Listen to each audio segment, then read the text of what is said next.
This is the edge of a continent.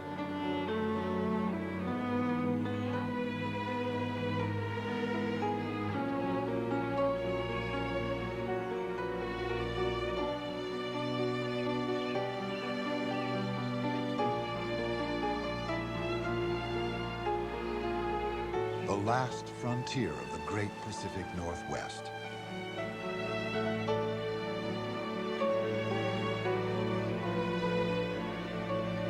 Glacier-capped peaks.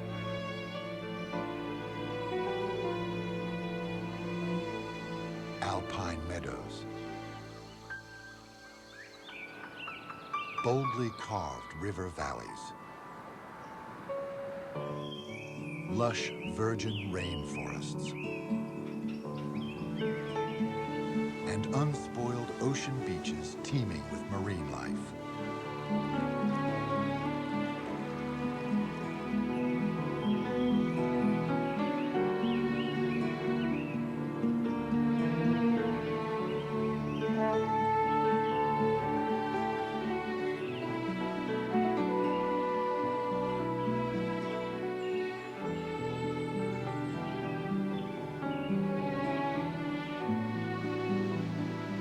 Formidable and magnificent.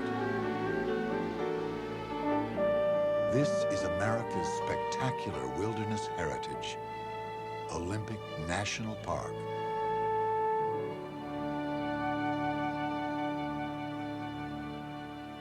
Located in the western portion of the state of Washington, Olympic National Park is one of the most diverse wilderness areas in America.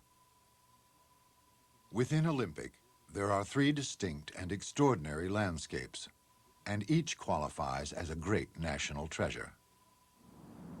The Olympic Mountains, eternally snow-capped and punctuated by some 60 active glaciers. A rainforest as green and dense as an Amazon jungle. And a 57-mile stretch of beach that is as raw and wild as any in the country.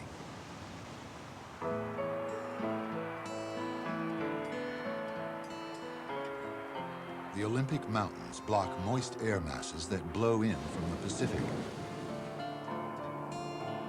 As the air masses rise to cross the mountains, they cool rapidly, and the moisture they contain condenses into clouds, rain, and at higher elevations, snow.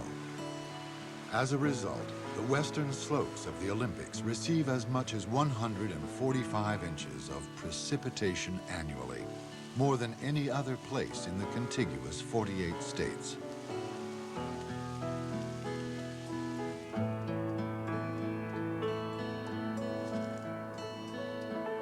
Below the mountains, in the western-facing valleys of the Quinault, Keats, and Hoh rivers, lies a wondrous botanical treasure, the Olympic rainforest.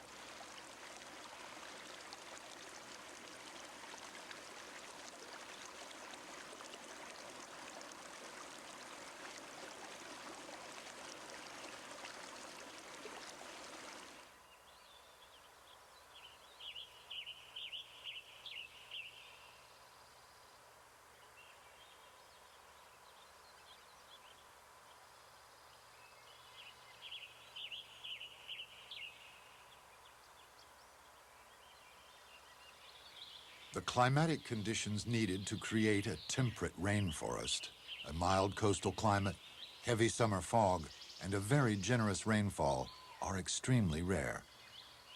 Outside of the Pacific Northwest, similar conditions are found only in southern Chile and in New Zealand.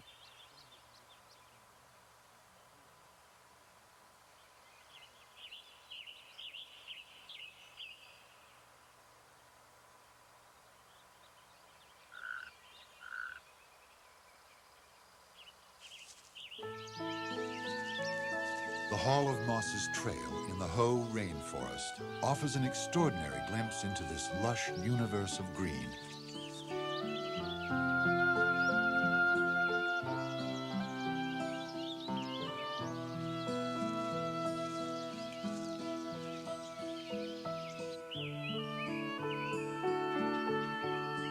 The rainforest is distinguished by stands of Sitka spruce, and western hemlock.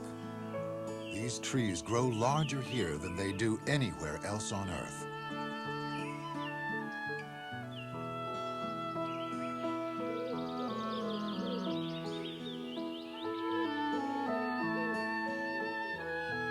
Sitka spruce are joined by a host of other cone-bearing giants, including the massive western red cedar with its distinctively colored bark and pleasing aroma.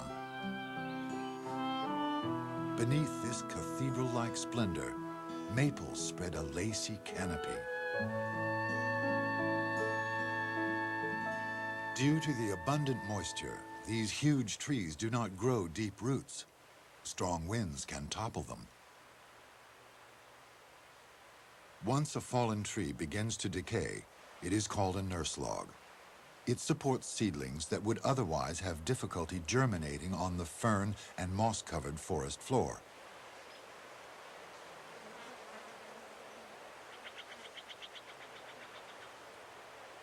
After the nurse log has decomposed, a row of mature trees remains, standing on stilt-like roots.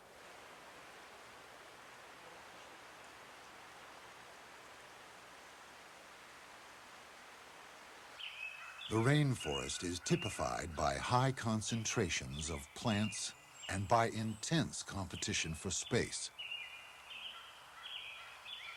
Big-leaf maples become upholstered, draped with club moss, licorice fern, and liverworts.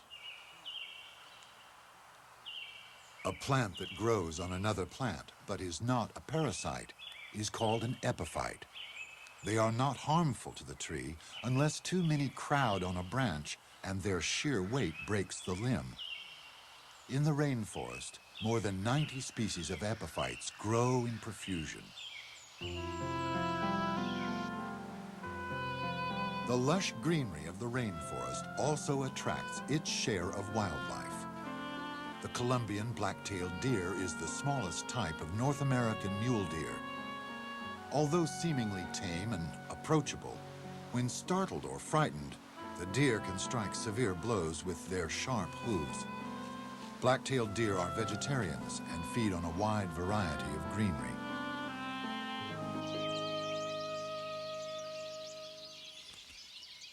Because dense rainforests can make birdwatching difficult, the banks of creeks and rivers offer more open spots for observation. Harlequin duck, bald eagle, merganser, and kingfisher are among the species that may be seen.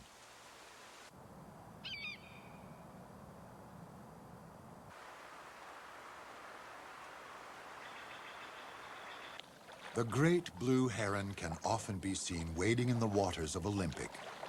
This large, elegant bird remains motionless for long moments until its bill whips into the water, emerging with the catch of the day. River otters are common in the ocean and rivers of Olympic. Their playful antics belie the fact that they voraciously prey upon fish and other small animals.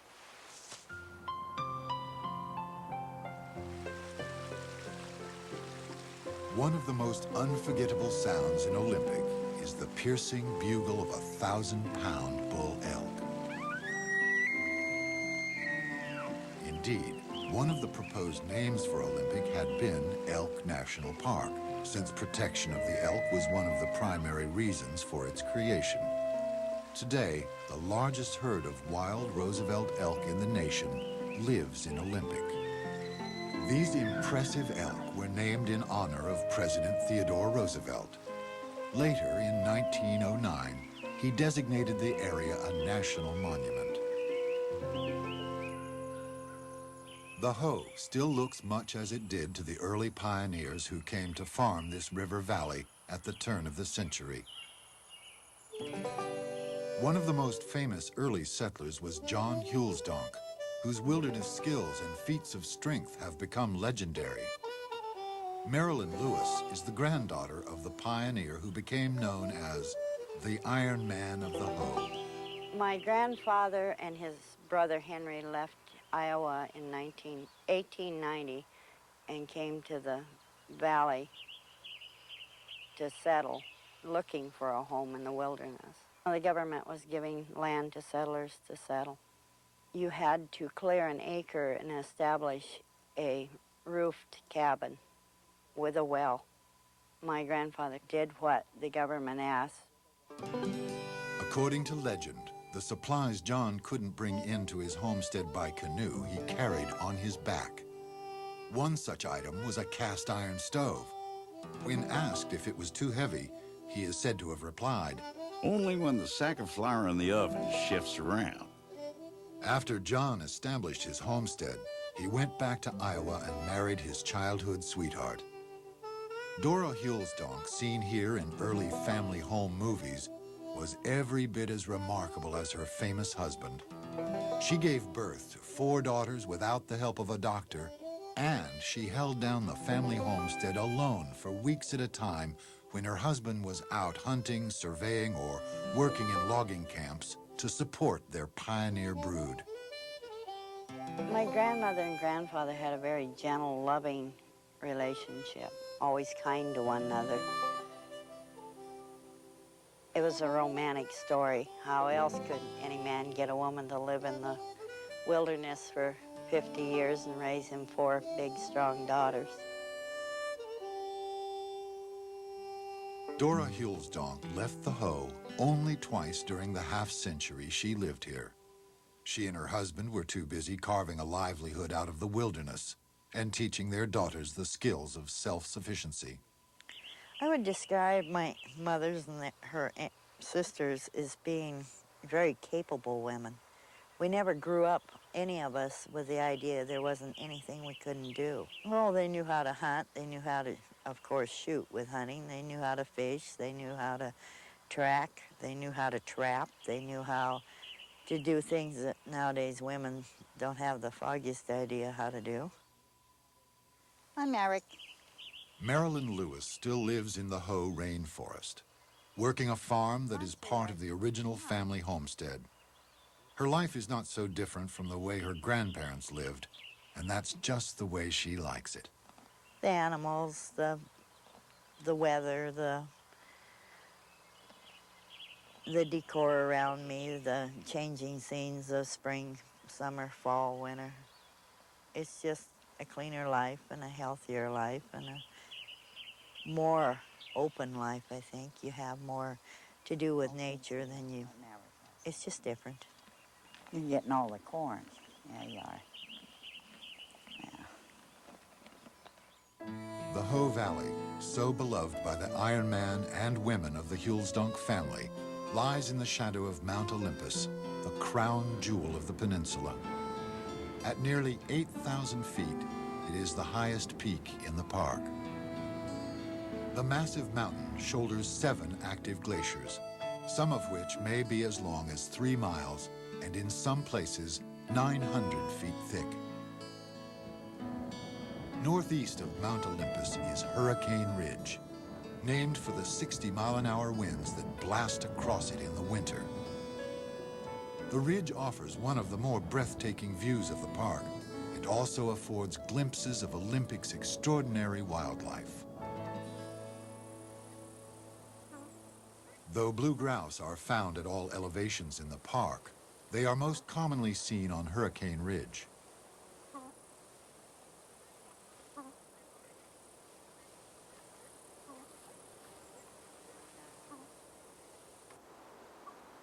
In other parts of the American West, black bears may sport either black or brown coats. But in Olympic, all bears are black. They feed on grasses, nuts, berries, insects, and fish.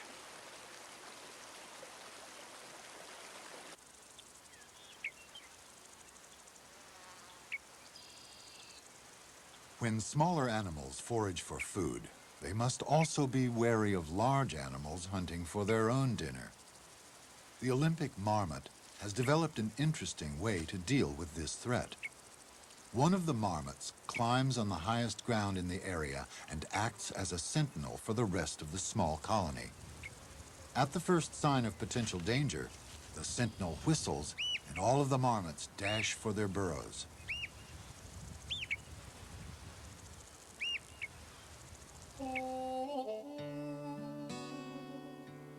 Despite the unique natural diversity of the Olympic area, Washington State's powerful logging and mining industries fiercely resisted the idea of establishing a national park on the peninsula.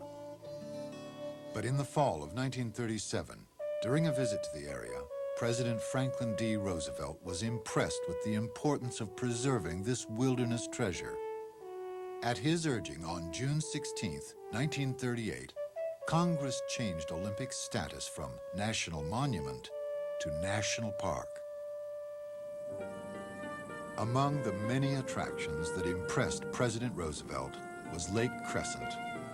Lying at the base of Storm King Mountain, among the giant fir and hemlock trees near the northern edge of the park, this gem of the Olympics has been both a popular resort and an idyllic retreat since the 1890s. The trails around the lake reveal a fragile, pastoral beauty. Nearby at Marymere Falls, a 90-foot cascade mesmerizes passers-by.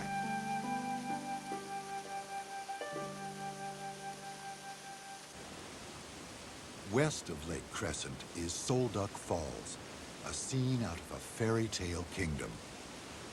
Each season of the year brings different colors and textures to the delicate landscape.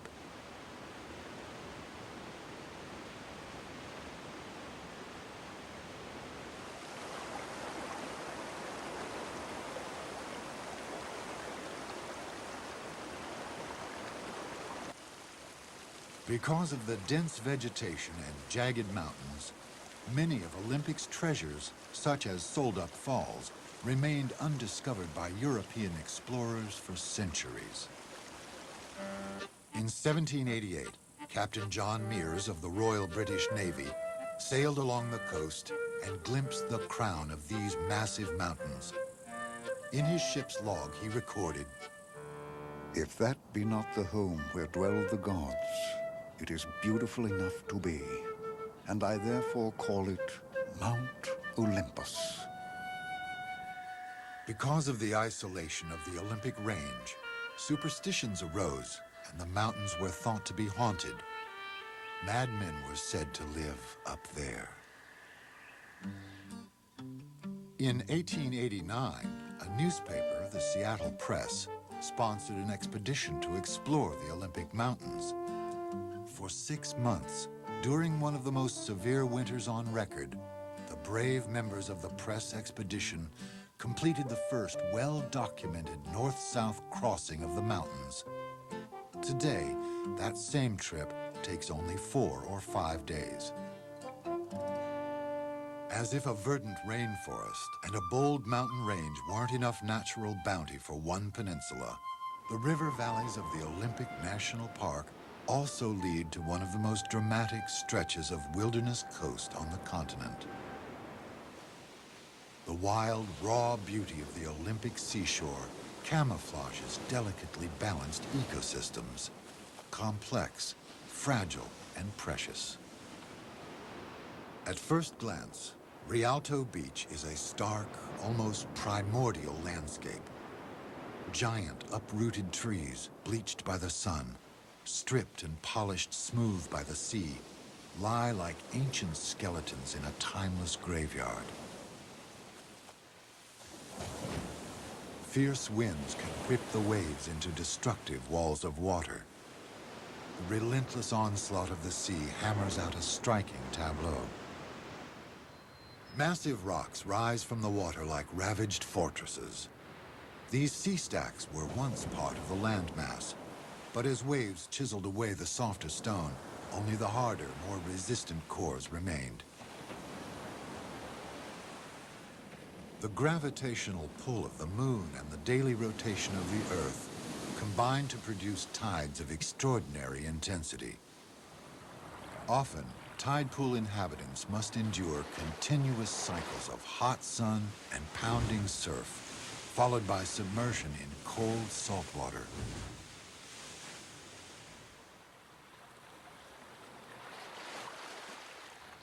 This relentless cycle would seem to be enough to discourage potential seashore dwellers. But in fact, this strip of sand and rock is actually teeming with intriguing and exotic creatures. Carrie Jones is a park ranger who guides groups on walks along the shore to explore the subtle and often overlooked wonders of this remarkable environment. This is a wonderful rock here. It's completely covered with life. It's a wonderful example of how life crowds into the intertidal area. They're all competing for resources here, food, and just a place to live. So here we have the sea stars. The orange ones and purple ones, the reddish ones. They're all the same species, the ochre sea star, Pysester loquacius. Nobody really knows why they're different colors. It's just like people have different hair. It seems to be no particular advantage or disadvantage to being one color over the other. We have one here you can feel. I'll pass it around in a minute. It's got its skeleton on the outside. It's hard. It has its tube feet. You can see these little feet. They move slowly around or searching for something to grip onto now that it's been taken off of its home. It has a mouth in the center underneath. Now here's the question of the day. We look at the rocks, and you see that they're all covered with bits and pieces of plant matter and barnacles, all sorts of encrusting things. And the sea star moves very slowly. How can it keep itself so clean? It has on its back small pinching devices. And when a larval barnacle tries to settle on its back, these little pedicellaria, stalk pinchers come out and they grip and clean its back. This lightly grips her hair with these little pinchers, trying to clean its back. Although certainly well-groomed, a sea star has indiscriminate dining habits and will eat almost anything within reach of its stomach. The sea star can wrap its powerful suction legs around the shell of a mussel, pry it open, then push its own stomach into the victim's shell and digest it on the spot. Acorn and gooseneck barnacles, standing on their heads inside their tough shells, open tiny hatches and stretch out feathery legs to sweep in any food particles that may be floating by. Mussels living in colonies open their shells to pump seawater through their bodies and filter out small organisms from the water. Like a tiny dredge, the keyhole limpet siphons water and food particles through its tiny gill system, discharging the water through the distinctive hole at the top of its shell. So we have a purple sea urchin. There's purple urchins, red urchins, and green urchins on the Pacific coast. And it protects itself with these spines, and these guys are vegetarians. They eat kelp, algae that drift in. But between each of the rows of spines, it has pinching devices like the sea star does. The sea stars and the urchins are related. If the sea stars have 5 arms, and you could get a real close view of the mouth of the urchin, you'd see that it has 5 plates to it. And between the rows of spines, it has both the pinchers and little tube feet. You can see that its spines will be moving. If it's underwater and it senses danger from one direction, it'll put all of its spines in that direction. And it'll try, it's holding on to my fingers now with its little tube feet. You see them? Oh, there, it just let go. As the tide goes out and the dense and colorful variety of intertidal species is exposed, various predators arrive to feed. The shorebirds of the Olympic coast have adapted remarkably well to an amphibious existence. While most birds could not survive if forced to drink only seawater, coastal birds are equipped with salt glands that remove salt from both the water and the food they ingest. Some, such as the oystercatcher, have a beak shaped like a double-edged knife for opening shells. The cormorant and the pelican fold their wings against their body when they dive in search of food. Both birds are powerful swimmers with excellent underwater vision. The waters of the Olympic shore also teem with marine mammals. Although these harbor seals are year-round residents, There are also temporary visitors, including sea lions, dolphins, and whales.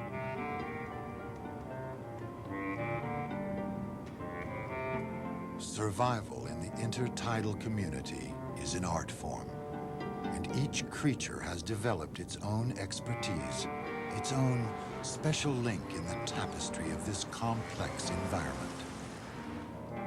The Native American tribes of the Olympic Peninsula have lived in harmony with nature for thousands of years. When European explorers arrived in this region in the 18th century, 9 tribes lived in villages along the coastal lowlands. The northwestern tip of the Olympic Peninsula is the home of the Makah Indians.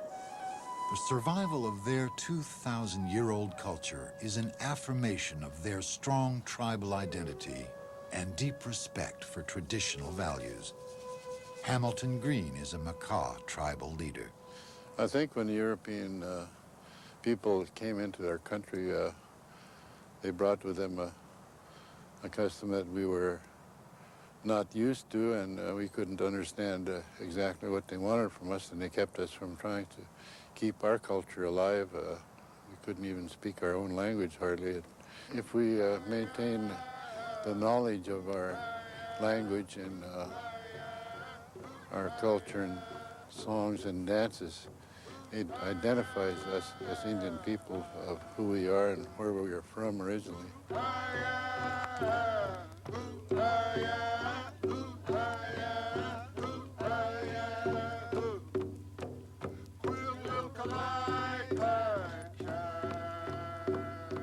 We have in our culture a salmon bake, which we roast by the fire on cedar sticks, and it's tied up in a manner that it will not fall off the stick, and it's fresh fish that we use, and it's baked for an hour on each side. And when you eat that kind of a fish, you know that you can't help but be happy.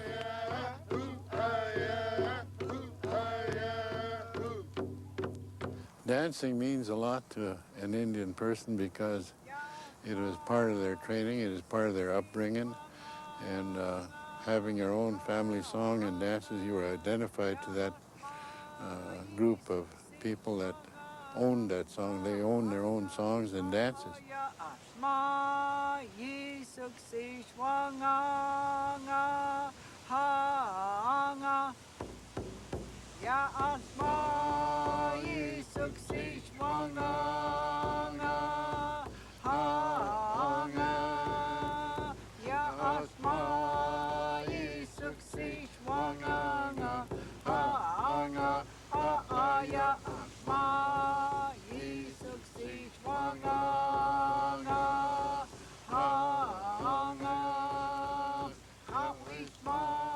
These songs and dances were created by the ancestors a long time ago when they would be training for being a whale hunter or a seal hunter or a fisherman. They would have to go up in the mountains to pray and fast, and they would be there for days maybe, and then maybe when they returned with that power to be a whale hunter, they would have a song to go with it and a dance, and that would be their identity for life.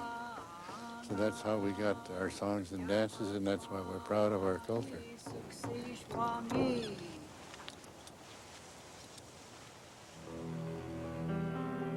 From ancient native cultures to enduring natural wonders, Olympic National Park provides a uniquely diverse wilderness experience.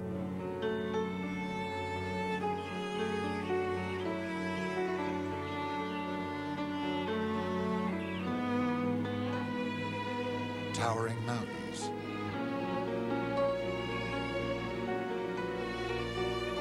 lush rainforests, and windswept beaches. There are landscapes here to challenge the imagination and soothe the soul.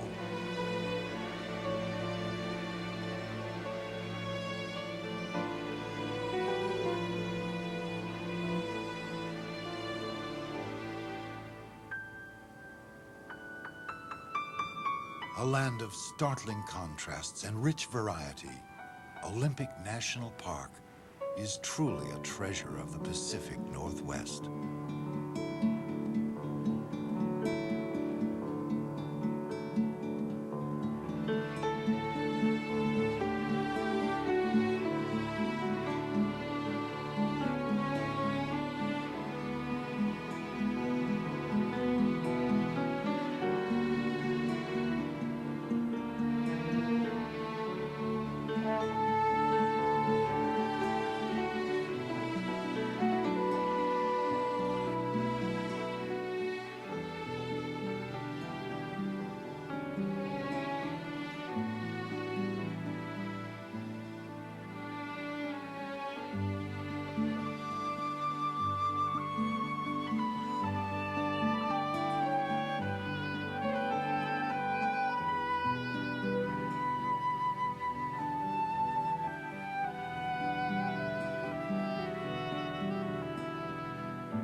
International Video Network brings you the greatest adventures in video entertainment. Award-winning documentaries from Reader's Digest, exploring the masterworks of man and nature. Travel planning videos from Photours, revealing looks at the people, places, and cultures of the world. Rand McNally Video Expeditions, taking you to some of the most remote and dangerous places on Earth. Rand McNally Video Travelers, whirlwind tours you can enjoy from the comfort of your living room. Super Cities, celebrating the best-loved cities of the world. And Video Visits, whisking you away to exotic, romantic, and popular destinations. International Video Network, great adventures in video. See your local video retailer or call International Video Network at 1-800-669-4486, extension 850 for your free catalog, featuring more than 250 travel, documentary,